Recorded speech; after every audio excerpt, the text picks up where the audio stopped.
연일 35도를 훌쩍 넘나드는 찜통더위에 각종 사고가 잇따르고 있습니다.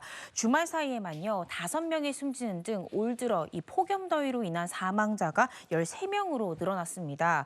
전력 사용량도 크게 늘면서 각종 정전사고, 또 화재 사고도 잇따르고 있다라는 소식입니다. 밖에 잠깐 서 있는 것도 정말 어려울 정도로 폭염, 뜨거운 날씨가 이어지고 있습니다. 저는 한낮에는 야외 외출해 보면 좀 숨이 잘 쉬어지지 않는다는 생각까지도 드는데요. 피해 상황을 자세히 좀 전해주시죠. 네, 우선 인명피해 상황부터 전달을 해드리면요. 지난 3일입니다. 광주의 한 아파트 인근 밭에서 일하던 80대 여성이 의식을 잃어서 병원으로 이송됐지만 숨지고 말았습니다. 당시 여성은 이 열경련 증상을 보였고요. 체온은 42도로 측정이 됐다고 합니다.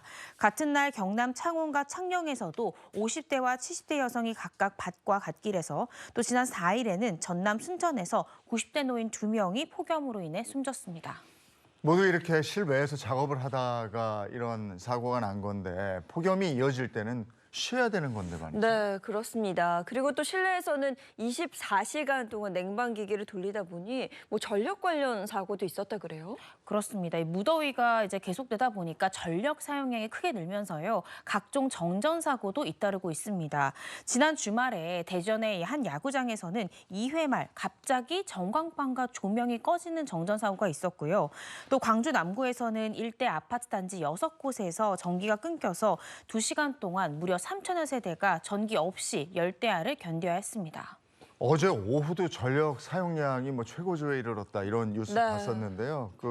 이 수급에 의해서 이 과부하가 걸리니까 화재 사고가 또 잇따르고 있다고요? 그렇습니다. 에어컨 양이 급증하다 보니까 아무래도 실외기 화재 사고가 하고도 잇따르고 있는데요. 어제 오전 7시 45분쯤 서울 마포구 아파트 에어컨 실외기에서 불이 나서 이곳에 살던 여성이 병원으로 옮겨지는 그런 사고가 있었고요. 지난 3일에는 부산의 한 아파트 실외기실 화재로 3천만 원가량의 재산 피해가 나기도 했습니다. 같은 날 오후에는 대전의 한 아파트 외부에 실외기에서 불이 나서 전소됐고요. 또 충남 당진시의 한 음식점 에어컨에서도 불이 나는 등 화재 사고가 잇따랐습니다. 전문가들은 에어컨 실외기가 과열되지 않도록 사용자들의 이 주의를 당부하기도 했습니다. 덥다 더워뿐이 아니고 이렇게 우리 주변에 살펴볼 일이 또 많이 있습니다.